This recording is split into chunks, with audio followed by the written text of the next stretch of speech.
Frustrations have been high with the closure of Highway 97 in Summerland, though it looks like the end is in sight. Some commuters have been complaining that there must be an easier way around the slide, perhaps a nearby side road or even a ferry service. Penticton's MLA Dan Ashton says that while these ideas are creative, they're not as simple as they sound.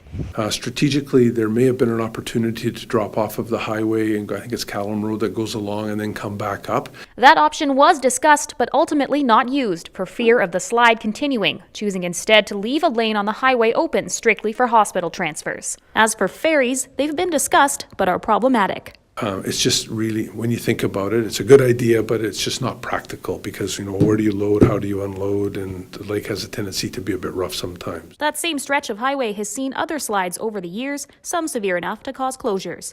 In 2008, a fissure opened in the rock face and the highway was closed for 19 days. I know that they have some very good people looking at it, but again, people have to realize, this highway is cut into literally the side of a cliff.